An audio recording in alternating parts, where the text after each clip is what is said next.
You're listening to the Ask Drone U podcast. You ask, we answer your drone questions. Whether you're here to turn your passion into profit or you simply fly for fun, we're a community of learners and teachers who aspire to achieve greatness. We are Drone U. Hey everyone, and welcome to another thought-provoking episode of Ask Drone U. I promise today's show is going to light up your mind. And your spirit. What else? It'll also be a good test in your EQ, your emotional intelligence. But thank you again for joining us. As always, my name is Paul. And my name is Rob, and I am looking forward to this discussion. It should be very, very fun and hopefully beneficial to you. I would imagine it's one of those subject matter pieces that everybody has an opinion on one way or the other. There's not going to be a lot of middle ground on something like this. True. I think people will have strong feelings one way or the other. So I look forward to talking about it, and then I look forward to hearing from you all in response. So yeah, let's get to it.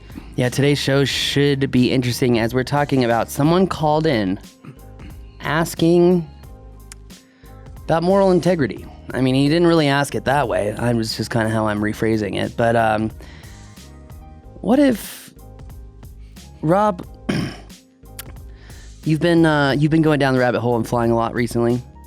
Woo! And let's just hypothetically say you got your 107. And you went to... Ouch. No, I didn't mean it like that. I was more of an incentivization anyway.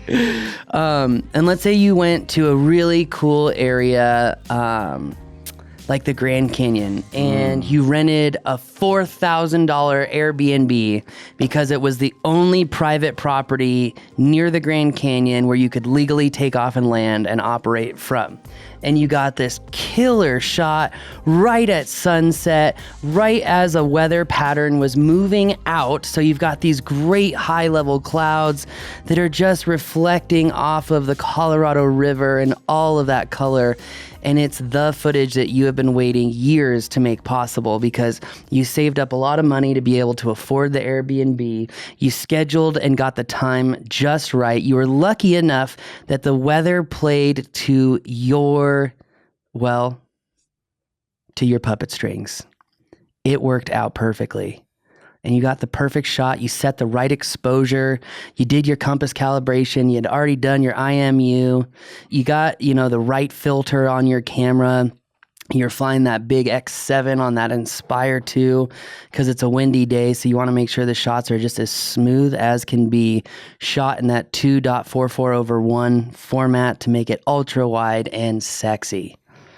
Okay, now let's say there's another drone business run by a guy named Luke and a guy named Sean. And let's say that those people do everything that they can to destroy your reputation on set, right? Yeah. And then you find out that these same people use your footage to sell themselves. Are they claiming it as theirs? Yes. Oh, they're claiming it as theirs. Well, Rob, whenever you put up footage on your account, unless it's completely watermarked by someone else, you're claiming it as yours. Okay. I mean, think about it, right? Yeah. Anything you put in your car, you're claiming it as yours. You might give it to someone else, but that time, it's yours. Yeah. So when you put out that media under your account, you're claiming it as yours unless you credit the person. But then if you credit the person, what service are you now selling, right? If you're saying, hey, look, that's a great drone pilot. You're selling their services. Exactly. So Sure. they're not going to do that. So technically, they're claiming it. Yeah. So if you heard that this business, these two guys, they're taking your footage after you had scheduled the right place and the right spot, you were at the right time, you've been practicing your skills so you didn't screw up any of the numerous, almost 100 items that you could screw up on that flight, how would it make you feel? Well, I'd start with a cease and desist. Okay. Right? But yeah, I'd be upset. I'd be very upset. I worked really, really hard for that and invested a lot in it, and they're taking advantage of everything that I put into it for absolutely nothing. So I guess it goes without saying. I guess the question is then, what would you do? Well, that brings us to today's question, which is I think it's gonna surprise you. What might surprise you more though is how we react and respond to this one. But anyway, today's question is brought to you by Drone U live classes. That's right. During the coronavirus, we are ramping up our live classes. This Friday, March 27th, you can join us for a search and rescue disaster relief course that is being taught completely online. We're going to go over Pix4D React, Drone Deploy Live Map, and another great software to help you autonomously find missing persons and subjects through imagery. So we're going to be talking about how drones can be used for public safety search and rescue. I'm going to turn off my phone and silence it. And, if you're in event management, you might want to take this class because it could be really valuable for you. If you're trying to just create rapid orthomosaics, well, it could be great for you as well. But if you want to learn how to use your drone to save lives, then don't miss this class. You can check it out. It's actually linked on our Facebook page.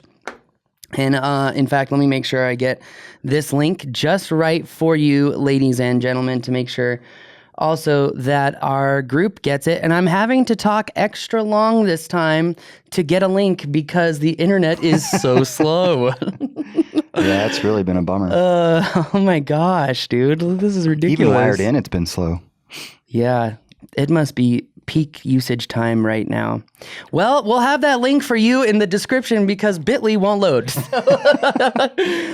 But it is in our Facebook page. If you're a Drone U member, it is not included with membership, just so you are aware. We actually, though, do have a special for members. If you want to attend all 3 live classes, that's the Search and Rescue Public Safety, that's Vic Moss's aerial photography class, and a drone mapping boot camp, you can actually get all 3 of those classes for one lowered rate if you are a member.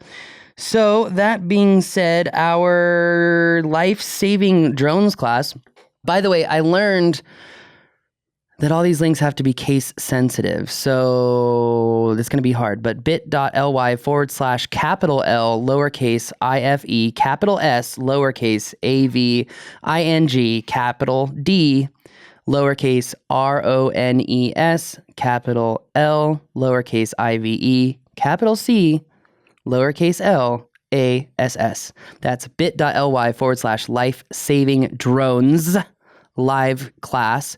And if you just capitalize the first letter in each word, that's the link. But I'm going to go ahead and share this with you and Kirill right now so that it'll be in the show notes. Fantastic. And also you can join us for our mapping class, etc. And all that information will be there. So make sure to check it out. But all right, Rob, let's go ahead and stop my long-winded live class advertisement. Hi guys, my name is Eric Bourne. I'm the owner of Guardian Imaging Solutions up here in New Hampshire. My question for you today is, I'm new in the business and looking to market to potential customers out there, and I have not yet been able to build a great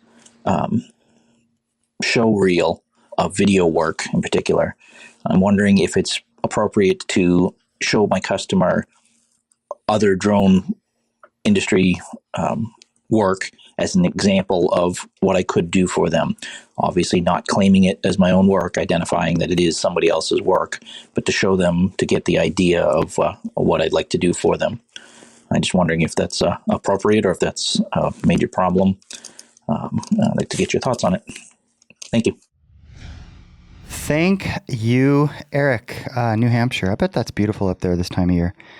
Kind of like the fall. Anyways, so I'm going to let you take this one, at least to get started. I think we both have some thoughts, but I know you have some, well, as indicated by the intro that you gave us all, I think it's pretty clear on your thoughts. But I would like us to go a little bit deeper, but I would like also for you to get started on kind of what your feeling is for him. I have a lot of thoughts. Lack of consideration, morally inept. No. You don't really think that. Well, I'm trying to get all the harsh stuff out of the way. So what can I just, if I might bracket this? It's cool. I think that you presumed I was going to go a certain way. And because of that presumed assumption, I went a different way. No, I presumed some toughness. I just want to say that basically, I'm trying to clarify. Maybe what you're throwing out these are some of the options as to how it could be perceived. I think how it could be perceived. Right? Okay, let me just start with this. First of all, have to say this again. Massive balls for asking the question. Thank you. Yes, absolutely. Okay. Absolutely. And that deserves credit. I think the question, if I may be so bold as to give the benefit of the doubt, is coming from the right place. I really do. Well, you know what? The fact that he's asking, we have to give him credit for that, because a lot of people would just do it and they wouldn't ask. Right. So again, we've got to give him credit for that. That being said, it does obviously give you pause and make you question the ability to make these decisions. But when someone hasn't worked in media, they may not be familiar with this. And again, you have to give the guy credit, because instead of him just assuming that like, oh, I'm going to use whatever media I want to sell my services and it doesn't matter because I'll be able to figure out how to do that one day. No, like, it's such a bad ideological perspective, but most people would just assume that they could use anyone's footage and market themselves rather than asking the question. So I want to give the guy high praise for asking the question. Absolutely. But I do also think it could be perceived as morally inept by someone who's in the media industry, because you are literally stealing someone else's work to market yourself. So let me ask you, just to clarify that point, are you stealing somebody else's work if you're giving that other person credit? And if it's like a watermarked video where it's like pilot Paul Aiken, even though it's being advertised by this company, then is it really stealing your business? Yes. Why? Because, and I've seen this all the time in the drone market, all the time people will do this. They've even done it to me. I have been victim to this, where people will go out and they'll show my footage and say, oh, I can get you, Paul.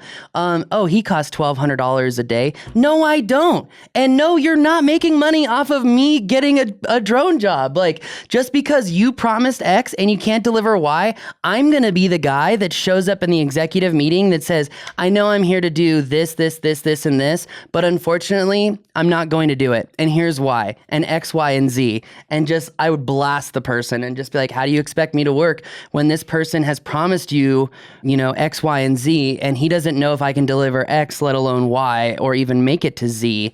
And because I am not innately familiar with what you're asking, and I also don't know what you're paying him, all I know is what he's paying me. And because that is, in my opinion, completely and totally wrong, I'm not doing the job for you, etc. I would never get myself in that position, but if I were in that position, I would probably react that way. I'm sorry I'm getting fired up here, Rob, but you feel strongly. It's okay. I have had my footage stolen. I have had this done to me on multiple levels. And again, it's really hard to sit here and say, you know what, you got to give the guy praise for at least asking the question, because you do.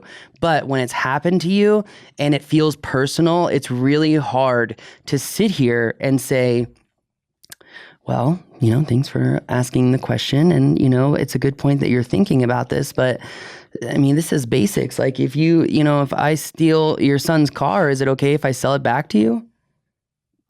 Okay. So, that's not productive. So let's think of this. It's not. Let's think of this from a not completely, but from a different angle. I've played bad cop. It's time for good cop to come out and say, hold on a minute. All I'm saying is that from the angle that you're coming from, it makes perfect sense. I mean, it's an absolutely not, right? I'm saying, go ahead. We haven't gotten to the points that we discussed in pre-show that I still think that we should discuss as far as promising things. But yes, from a perspective of look at all the time it took, the practice, the systematic knowledge to build the habits so that my exposure wouldn't rack in the shot, my shutter speed wasn't causing the footage to clip, like I've got the right color. Like there are years of hard learning that went into that, So yes, that's my perspective. Sorry. Okay. So another angle would be Eric has a really good friend, and he started a drone business 2 years ago, and he has gotten some footage along the lines of what Eric would like to put into his reel. I don't care what kind, it doesn't matter. We don't even need to throw out descriptions. And they're talking one night, and his friend says, hey, Eric, why don't you just use something that I've shot and just make it clear in your stuff that this is something that you're capable of doing, but make sure that it's known that I didn't do this. How do you know that he's capable of doing that? Okay, so sorry. No, I don't. But that's not the point. The point is, that's for the customer to decide. Or if you're the friend, then maybe you've flown with him, and so Let's presume that you know. Okay. The same way in your intro You presumed I have a 107. So I'm sorry. I didn't mean that to be pejorative. Okay. I know. But no, so the friend is totally okay with it. Eric is going to be totally upfront. He just wants a way to express to potential clients that my company has the ability to do this. I'm just having us look at it at a different angle, i.e. not stealing it. Again, if he credits the pilot, great. I think that's awesome. But don't you think it's going to cause the client to question that?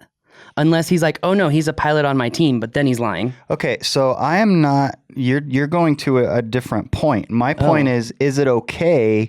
And then if it's okay, then he's got to deal with what the perceptions are of the client. I think you bring up a good point, but the question I'm asking is that okay? Sorry, and then little Hervey was coming out again, just going right to the end. Right, that's okay.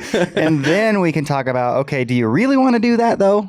Right? That's what I'm trying to do here. Okay, so if we're going to the latter, do we really want to do that? The answer is no. Okay. So you're gonna work backwards for me? I'm trying here, man. I'm trying to also cover it from both perspectives, because is it the right thing to do from the pilot's perspective, right? Not the business owner who's using the footage to market his business, but the pilot who shot the footage.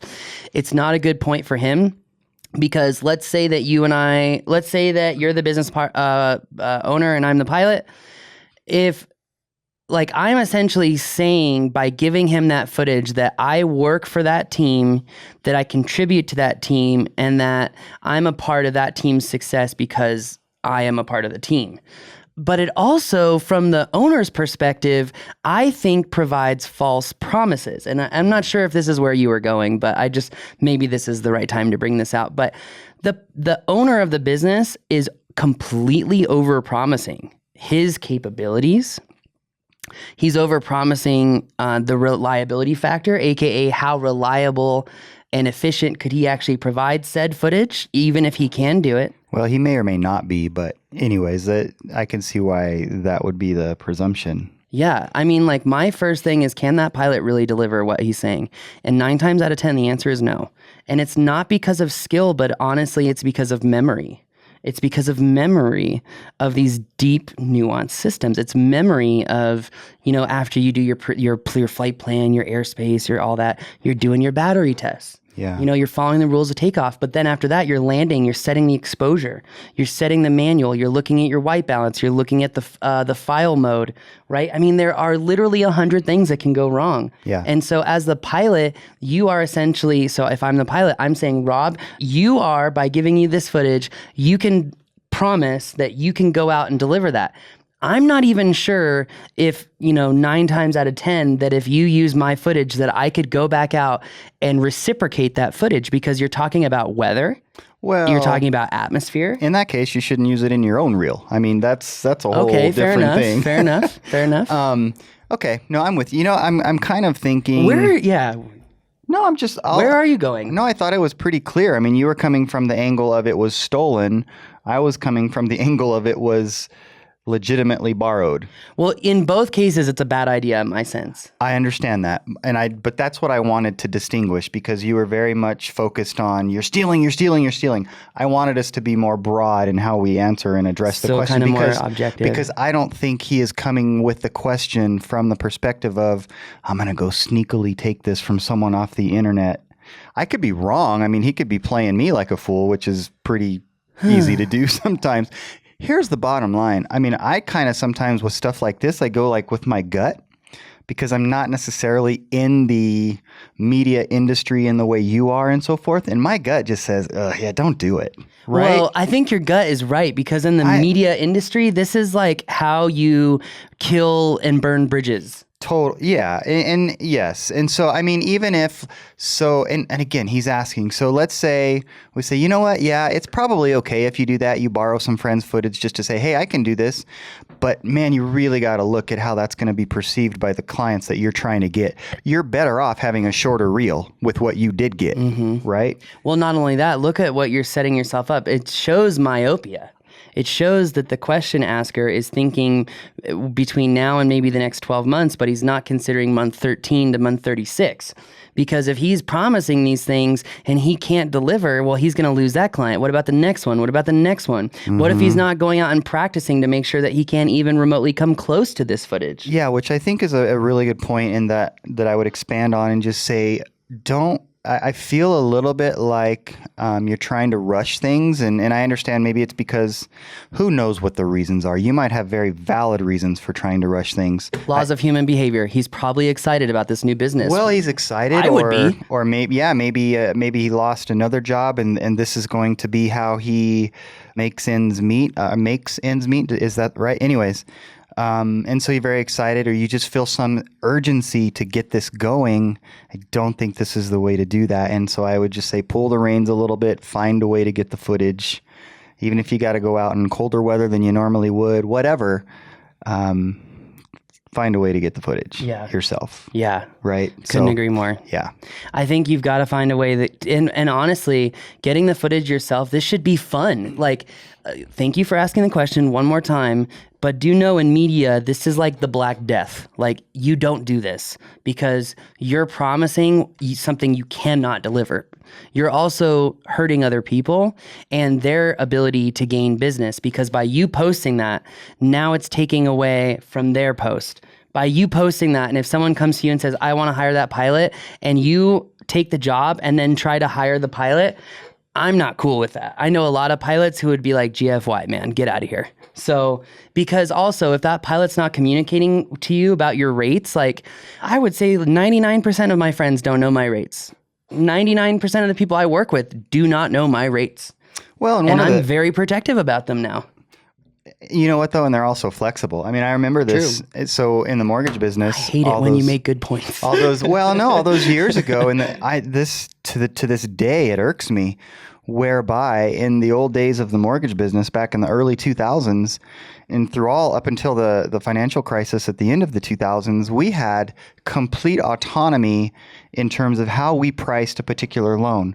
Like if you and I had a really good business relationship and you had done some things for me, you could come in and I could say, you know what, I'm going to do this mortgage for you for whatever, 50 basis points instead of the normal 200 basis points. Wow. And I could do that. But then the government came along with the Frank-Dodd Act, and they essentially said there's always ways around it. But for all intents and purposes, they said you need to make the same amount on every loan because we don't trust you to treat people fairly like the government tends to do. Don't get me on that soapbox. So they took that control out of our hands, right? But the point was we had flexibility. And it makes sense to have that flexibility. You might have a friend who has a really substantial business, but you still want to give him a little bit of a break on the pricing that you give him. It's a little bit less on your day rate or whatever, or you're trying to. So the point is, no one needs to know your rates because it could change at any given point. True. And there's all kinds of reasons to not let people know your rates. I don't know how we got on that. It's funny because the difference I between 50 basis points and 200 basis points on an average loan of $300,000 is a lot of money. Oh, well, yeah, I was talking about the basis points on the commission side. So I was like, wow. But it could be 0.5% in mortgage rate to you. Which is a lot of money. Which is still significant. Yeah. Yes. Yeah, for sure. Wow. The things we could learn from Rob. I mean, anyways. No, really, there's a lot of stuff going on. That's so much fun. So much fun. Yeah. I hope that's helpful. I mean, I think we kind of went a long way around the bend to answer the question, but I think there's a lot of different ways to look at it. And I am really, really curious, very, very sincerely, to know what the listeners think about this. My hunch is that the majority would say, yeah, don't do it. But I'd like to hear. Yeah, I mean, we get surprised sometimes. Again, thank you for asking the question. Yeah. Great job in lifelong learning. Love the excitement. But instead of using other people's footage, create a plan and a strategy. Write out the shots you want to get for the clients you want to serve. Do you want to show them night shots? Do you want to show them close proximity? Do you want to show them beautiful establishing shots? Do you want to focus on the simple movements rather than the complex movements because you can't do them smoothly yet? Think about this and utilize it as a flight plan for your adventure to truly enjoy learning by practicing, to truly enjoy learning what it's like to live the drone life and then use that footage to market yourself. Do you know how good you're going to feel, how accomplished you're going to feel when you go out there and you're going to go out and you're going to shoot it yourself, and you're going to go back and you're going to edit it yourself. You're going to put the time in, you're going to color grade it yourself. How good will that feel?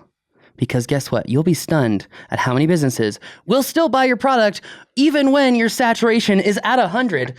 So anyway. You know how good you'll feel? We had a wonderful guy that did some work that did a lot of, on some of our flips, did work for us. And we'd say, how are you doing, Tony? He'd say, very, very good. So when you know how are you going to feel? Very, very good. And I think on that note, we should move on that along. bombshell, that's going to do it. Thanks for asking the question. Please ask one as well. If you have a question, just go ahead, upload that question. We're not here to berate you, but I like controversial issues, Rob. Yeah. I think everyone knows this. I'm never trying to make fun of you at all. So the whole, not having your 107 was, just let it right over. It already did. You keep bringing it back up, and I guess that I'm making the problem worse. No, there's no problem. Anyway, thank you so much for joining us. Please leave us a review anywhere you listen to the show. It really helps people like you find answers that help them and make them feel better. Don't you want to make someone else feel better? I thought so. Leave us a review. That's going to do it for us today. My name is Paul. My name's Rob. This is Ask Dronio.